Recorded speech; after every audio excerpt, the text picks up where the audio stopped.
Hoje eu quero conversar com vocês um pouquinho sobre o filme A Viagem da Sua Vida, um filme que está em cartaz no cinema, no momento que eu estou gravando esse vídeo.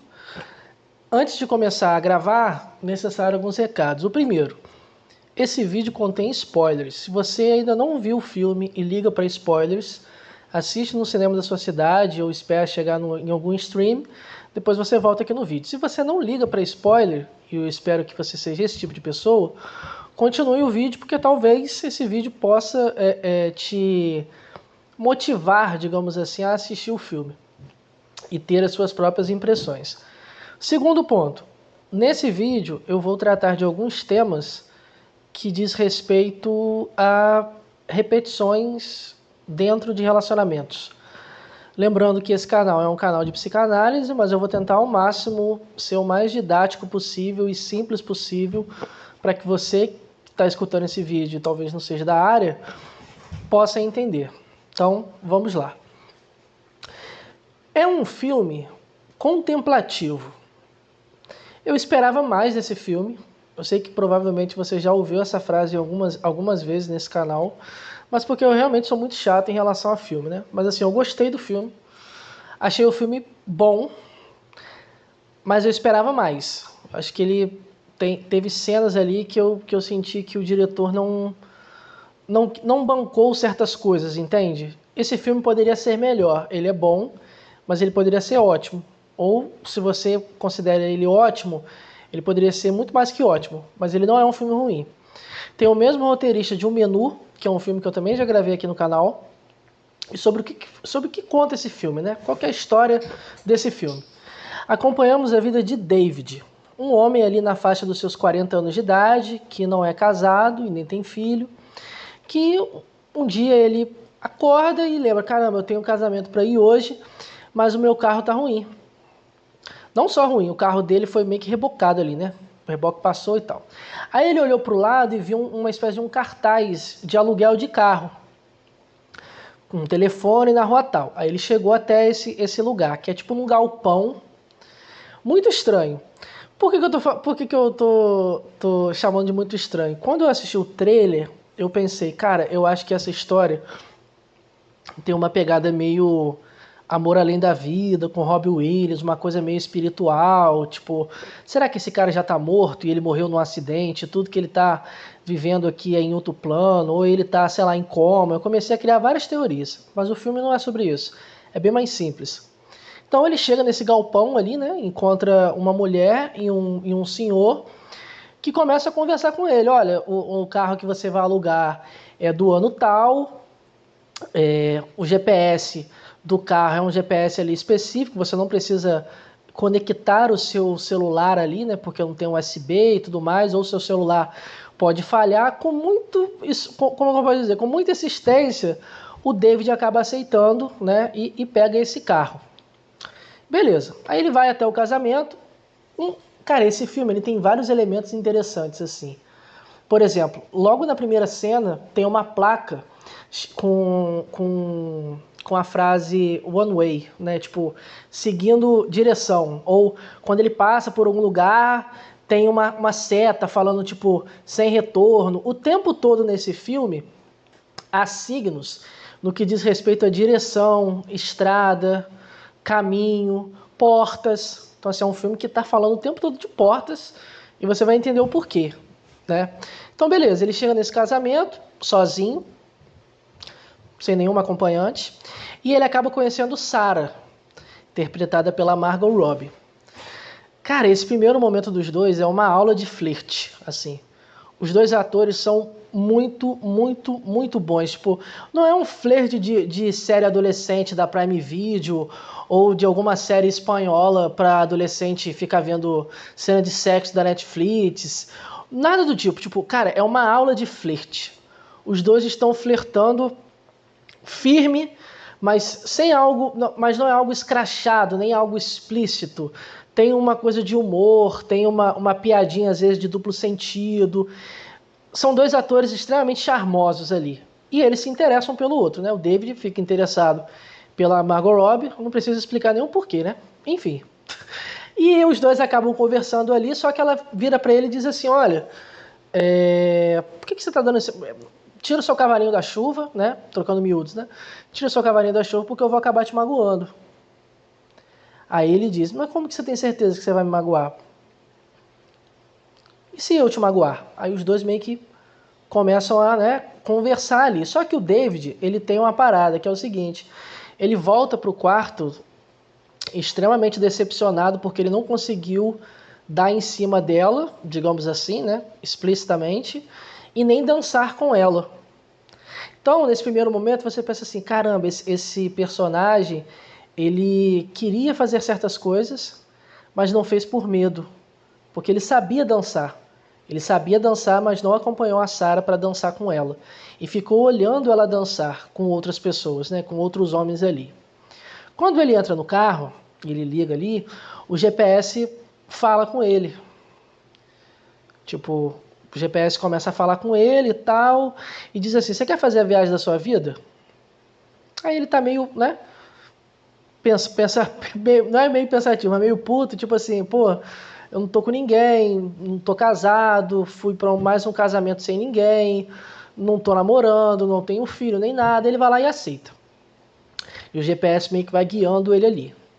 Aí o GPS diz assim, olha, você vai parar numa lanchonete da Kirk. Ele para nessa lanchonete e pede um cheeseburger.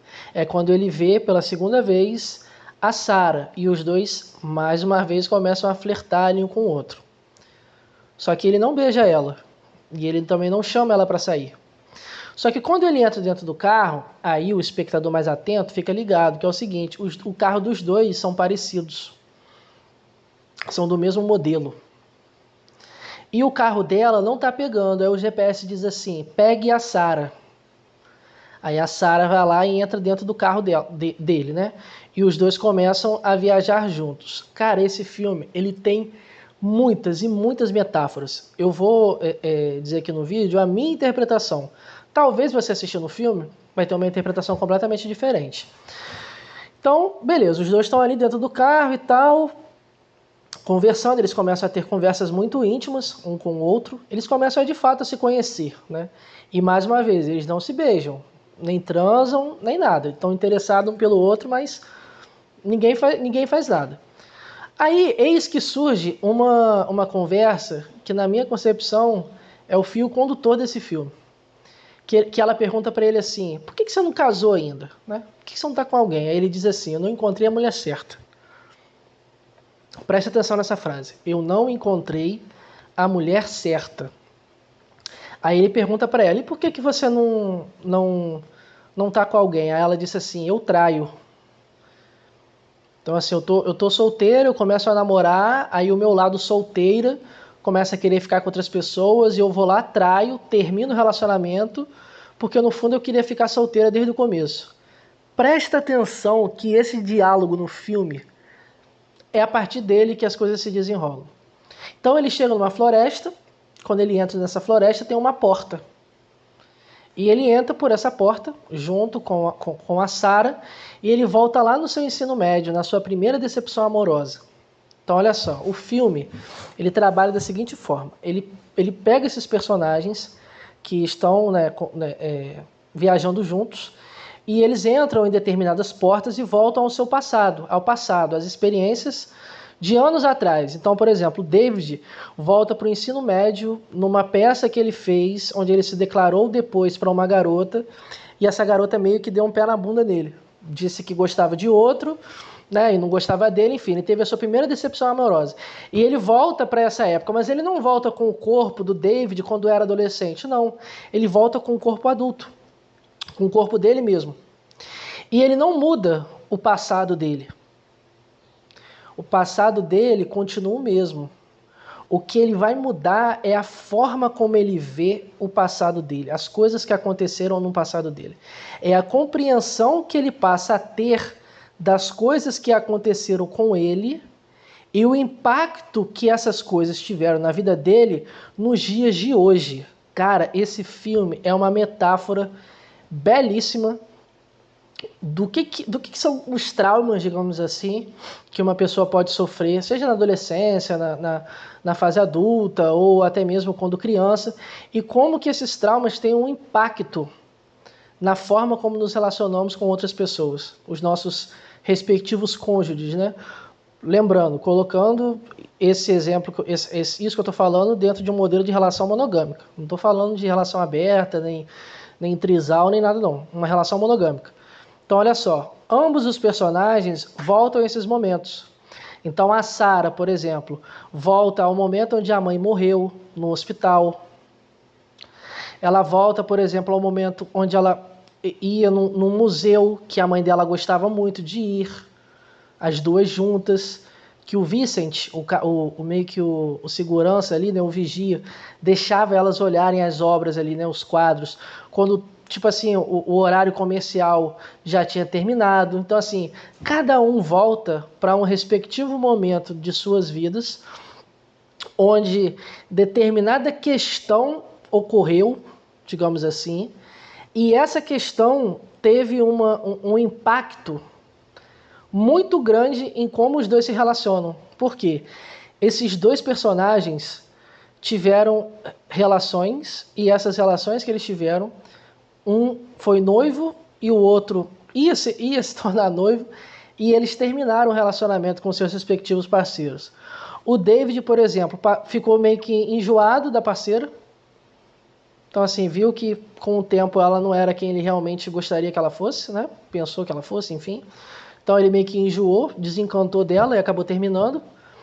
Ela, por sinal, quando encontrou um cara que amava demais ela, se sentiu sufocada e por isso terminou. Então, assim, ela terminou com o seu parceiro logo quando ele começou a amá-la demais. E esse amor, entre aspas, fez com que ela se sentisse sufocada.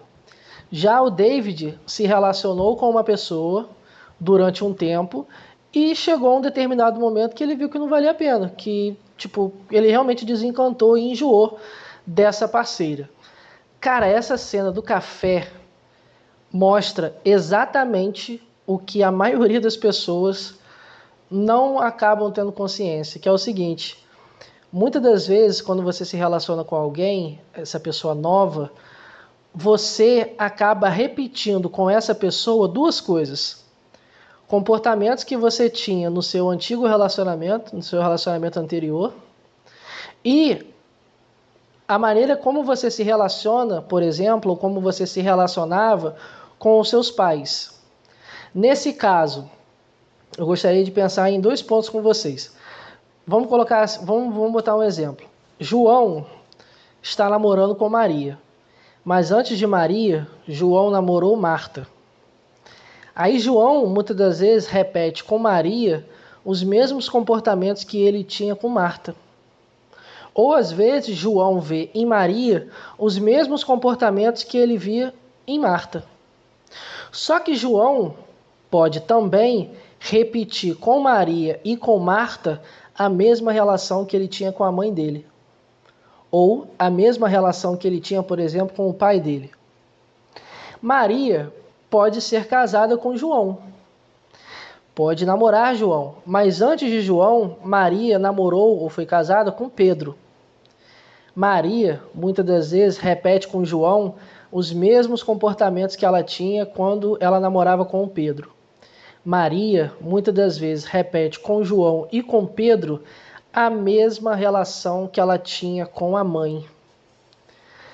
Esses dois exemplos que eu te dei, do ponto de vista psicanalítico, ocorre com muita frequência. Então, assim, nós, enquanto sujeitos, na maneira como nos relacionamos com o outro, esse outro aqui, né, o nosso cônjuge, repetimos. E essa repetição, na maioria das vezes, contribui e muito para os fracassos de determinados relacionamentos. Inclusive, no próprio filme, o David diz isso, que a Sarah termina os relacionamentos com seus parceiros antes que eles terminem com ela e deixem ela magoada. Então, assim, é quase que um mecanismo de defesa, né? Tipo, ela termina antes de estar dentro de uma relação profunda, né? E ter a possibilidade dessa pessoa abandonar ela, dessa pessoa terminar com ela, dessa pessoa deixar ela. Percebe como que o filme brinca e trabalha exatamente com esse tema? Por quê? Quando a mãe dela morreu, ela não estava com a mãe dela. Ela não estava no hospital. Ela estava tendo um caso, né, na cama ali, transando com o professor dela de faculdade. Faculdade não, da faculdade, ela tinha 19, ela conta no filme. Então, assim, ela carrega muita culpa. E outro ponto também que eu acho interessante no filme é o seguinte, como que cada um dos personagens contam sobre seus pais. Então, assim, a Sarah diz que a mãe dela, mesmo cansada, mesmo exausta, mesmo sobrecarregada do trabalho, ou enfim, das coisas que ela passava, que ela tinha, ou da doença dela, quando a Sarah pedia alguma coisa para assistir um filme, para comer purê ou comer algum bolo, a mãe dela estava sempre ali disposta a fazer algo para ela, mesmo cansada. Olha só, a mãe dela estava disposta a fazer algo para ela, mesmo cansada, mesmo exausta. Preste atenção, que esse ponto é importante. O David, quando fala dos pais, ele fala muito mais do pai dele. Tanto que ele visita o pai, digamos assim, no dia que ele nasce, ali na maternidade, né? O pai todo inseguro, porque o David nasceu com um problema no coração, mas que ele não ia contar para o filho. Tanto o pai quanto a mãe chamam o David o tempo todo de especial. Então, assim, diz, olha, você é especial, né? Criaram ele para fazer ele se sentir especial. Esse ponto também é muito importante. Só que qual que é o mais interessante? O David diz para Sarah que o pai dele passou um mês morando só os dois, só ele e o pai, porque a mãe saiu de casa. Então, assim, dá a entender que a mãe saiu de casa, teve um caso com alguém, enfim, durante um mês e depois voltou para casa. E os dois nunca falaram disso.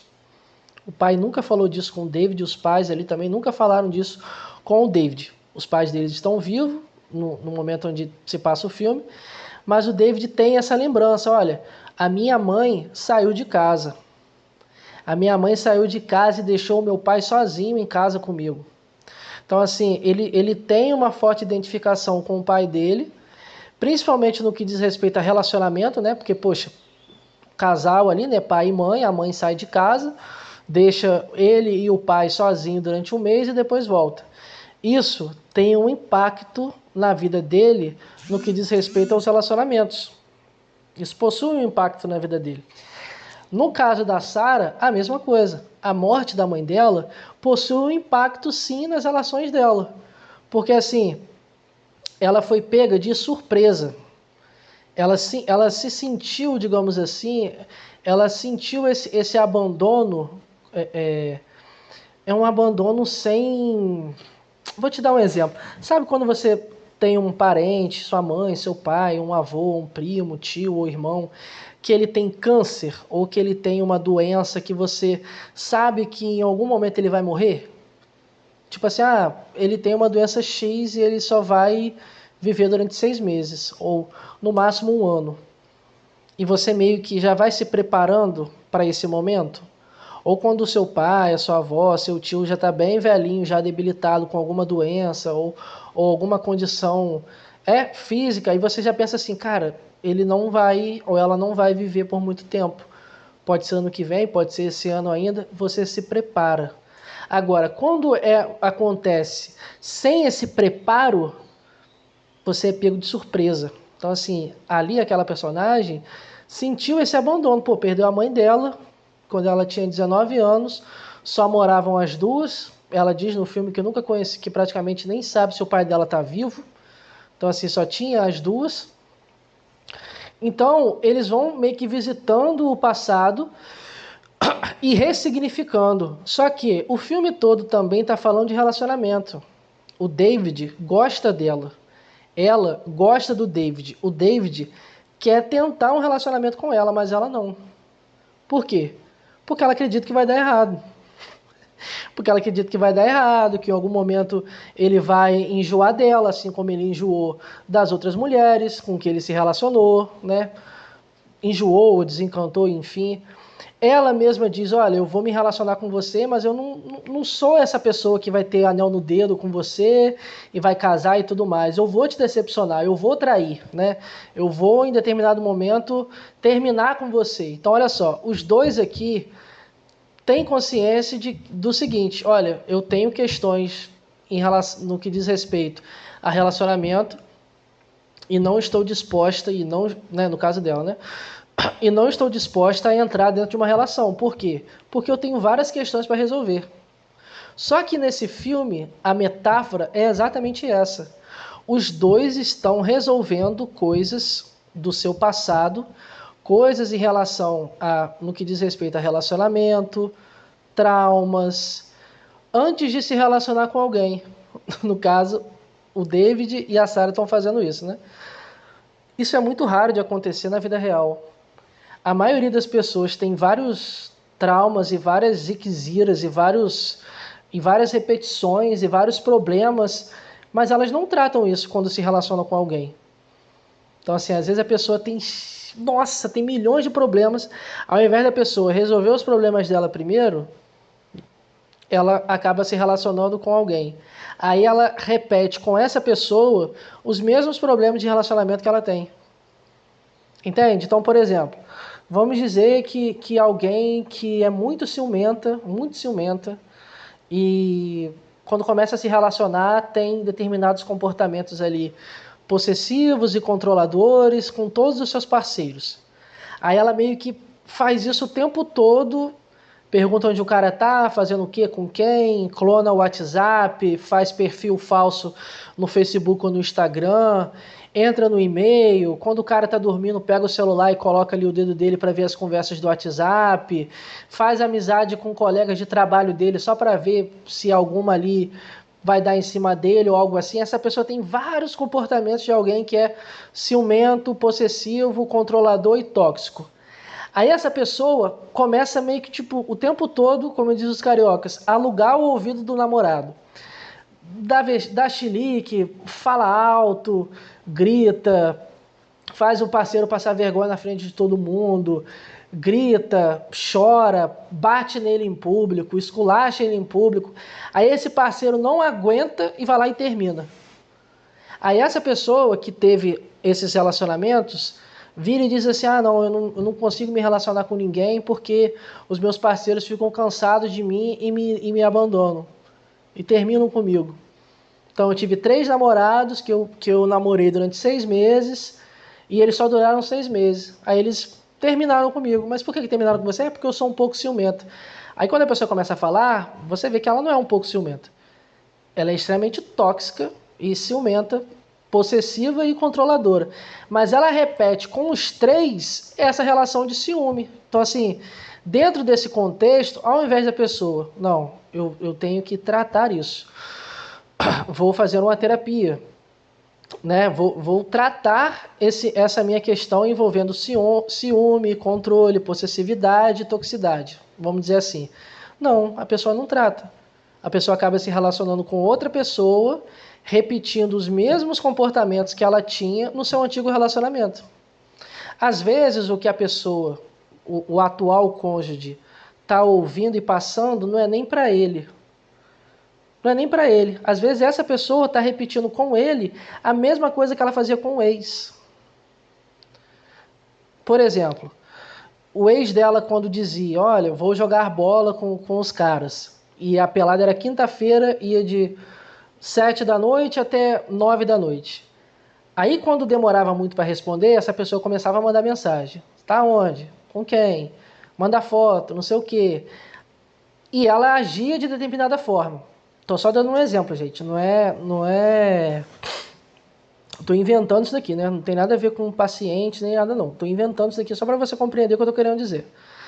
Só que essa pessoa, quando vê esse comportamento, olha, o meu namorado está demorando demais para me responder numa quinta-feira que ele disse que ia jogar bola. Essa pessoa começa a mandar mensagem, sai com o carro, pede um Uber e vai até o campo para ver o que o namorado está fazendo. Ela está repetindo com o cara a mesma coisa que ela fazia com o ex. Às vezes a bateria do celular do cara acabou. Às vezes o cara deixou o celular dentro da mochila e ele estava ali bebendo com os amigos, conversando. Às vezes esse cara saiu do trabalho e saiu do trabalho, ou melhor, saiu do campo ali, recebeu uma mensagem da mãe, foi visitar a mãe rápido antes de ir para casa. Pode acontecer uma variedade de coisas, mas essa pessoa acaba repetindo com o atual dela o mesmo comportamento que ela tinha com o ex dela. Isso é muito comum. Assim, mulheres fazem isso, homens fazem isso. Aqui no filme, eles trabalham muito bem isso, assim, como que na nossa vida as repetições no que diz respeito aos nossos relacionamentos com os nossos pais têm uma influência na escolha não só na escolha dos nossos parceiros, mas na nossa permanência ou não dentro de uma relação. E na maioria dos casos também, o sujeito ele repete com o parceiro a mesma relação que ele tinha com a mãe. Freud falava muito disso em relação às mulheres, né? Que a mulher, quando ela casava com o cara, a relação que ela tinha com o marido, ela meio que repetia algumas coisas que ela, né, fazia, digamos assim, né, que ela tinha com a mãe.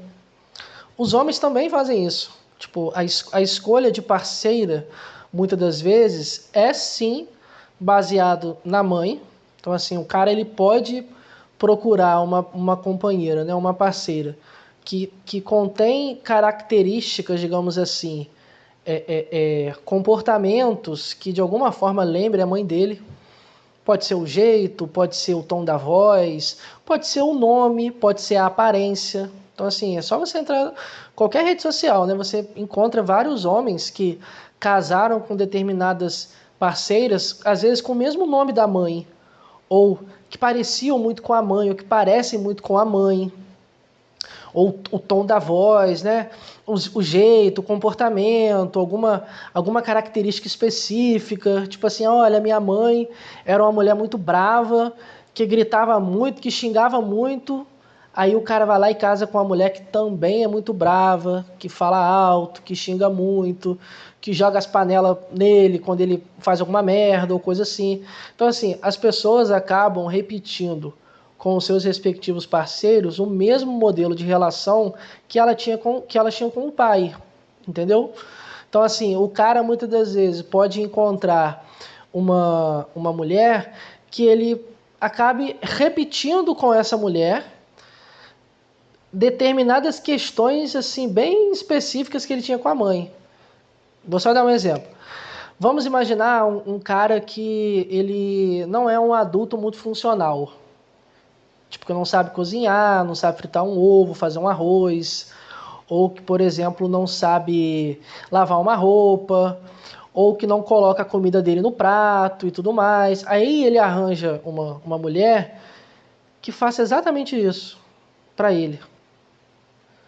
Entende? Que cozinhe, que coloque a comidinha no prato para ele, que lave e passe as roupas dele, que faça tudo para ele, acorde mais cedo para fazer o café dele para ele ir para o trabalho, que passe a roupa dele e tudo mais. Esse tipo de coisa que muitas das vezes esse cara teve na infância dele e na adolescência dele. Uma mãe que fizesse as coisas para ele. Aí esse cara, muitas das vezes, tem o seguinte modelo de relação dentro da cabeça dele. Olha, uma mulher só me ama se ela faz as coisas para mim. A minha mãe fazia as coisas para mim. Então, se eu tô com uma mulher que ela diz assim, não, eu não vou acordar às 6 horas da manhã para fazer um café para você. Você mesmo pode levantar e fazer o seu café. Pronto. Entende? Ou o cara vai lá e se relaciona com uma mulher que diz assim, não, eu não vou lavar roupa. Você pode lavar sua roupa. Eu trabalho, eu faço outra coisa e você lava a sua roupa. Pronto. Entende? Então, assim, esse modelo de relação na cabeça do cara, muitas das vezes funciona dessa forma. Tipo, olha, a minha mãe fazia as coisas para mim. Então, se eu me relaciono com uma mulher que também faz as coisas para mim, como a minha mãe fazia, beleza. Agora, se eu encontro uma companheira que não age igual a minha mãe agia comigo e me tratava, pronto, temos um problema. Aí o cara muitas das vezes pode acabar terminando, entende? o que eu estou querendo dizer, esse modelo de relação envolvendo uma repetição, mesma coisa da menina. Às vezes ela tinha um pai que parte da característica dele era ser um homem desenrolado. Não sei na região de vocês o que significa essa expressão, mas o que eu estou querendo dizer? Aquele cara que faz tudo, sabe? Ah, teve um problema no carburador do carro, alguma coisa assim, o cara vai lá e conserta. Ou, teve um problema aqui na parte elétrica da casa, o cara vai lá e conserta. Olha, o carro quebrou no meio no meio da estrada, 2 da manhã. Não, espera aí que eu vou aí e conserto. Ou, pai, fui assaltada e tô aqui na rua e tal. Não, fique tranquilo, eu vou aí e faço para você. Então, olha só, na cabeça dessa mulher, muitas das vezes, funciona da seguinte forma. Olha, a relação que eu tinha com meu pai era com um homem que agia, que fazia as coisas, que era prático, que se tinha um problema ele resolvia. Ele não pedia para eu resolver, ou ele não me deixava resolver nada, olha só. Ele não me deixava resolver nada. Meu pai ia lá e resolvia para mim. Entende? Não, quando eu entrei na faculdade, eu não precisei trabalhar para pagar minha faculdade não, meu pai pagou. Entendeu? Tipo, eu não precisei fazer nada, o meu pai fazia por mim. Ou, eu não precisava fazer nada, a minha mãe fazia por mim. Estou dando o exemplo dentro quase do mesmo contexto, só que em situações diferentes. É a mesma coisa. Aí essa mulher, muitas das vezes, encontra um cara que não é desenrolado. Se tem algum problema, pede para ela ajudar, ou sei lá, pede dinheiro emprestado para ela, ou não paga a maioria das contas. Enfim, estou dando vários exemplos aqui, né? Quando esse tipo de coisa acontece, interfere esse modelo de relação que a pessoa muitas das vezes criou na cabeça dela, né? Tipo, olha, o meu pai era um homem que resolvia as coisas. A minha mãe era uma mãe que me servia. Olha só que forte é isso, né? O meu pai era um pai que resolvia as coisas, a minha mãe era uma mãe que me servia. Aí essas mesmas pessoas se relacionam com parceiros que ou repetem esse comportamento. Quando acontece essa repetição, nós temos uma coisa, mas quando não acontece, há uma frustração. Então, é aqui que mora o pulo do gato, né? Na maioria das vezes, quando alguém não consegue se relacionar com uma outra pessoa, envolve exatamente isso que eu estou falando aqui no vídeo.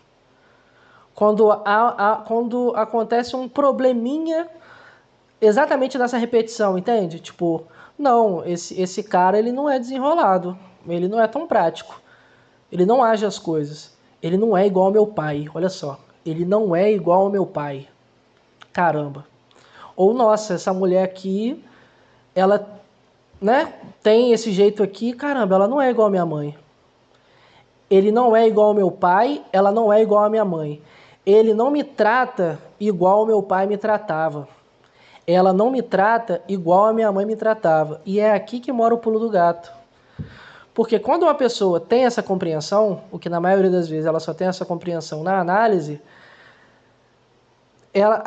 é a partir desse momento que ela meio que decide o que ela vai fazer da vida dela. E é exatamente o que acontece aqui no filme. Eles resolvem as suas questões, né? Ela resolve a questão dela, ele resolve a questão dele, e no final ela propõe, olha, eu quero tentar com você. Eu acho que você vale um investimento. E olha a palavra que eles usam, investimento. Não há garantia. Pode dar certo como pode não dar certo. A diferença é que os dois aqui no filme possuem essa compreensão que na vida real uma pessoa só consegue ter através da terapia. Eles, caramba, olha só isso aqui, o que aconteceu? Eu abandonei a minha parceira quando eu percebi que ela não era perfeita, como eu achei que a minha mãe era. A minha mãe não foi essa mulher perfeita, né? Ela abandonou meu pai, deixou meu pai sozinho em casa comigo. Possivelmente ela teve um caso com um cara, não deu certo e depois voltou. Olha, eu abandonei o meu parceiro antes da possibilidade de, por exemplo, ele me abandonar e eu ficar mal, igual eu fiquei quando a minha mãe morreu. Então, assim, os dois aqui têm compreensão do que aconteceu com eles e os dois estão olhando para essa situação e dando um novo significado. Isso só acontece na terapia. Então o filme é uma metáfora interessantíssima da terapia, assim, da terapia específica, a terapia individual e também a de casal, por que não? Né? Espero que vocês tenham curtido. Até o nosso próximo vídeo.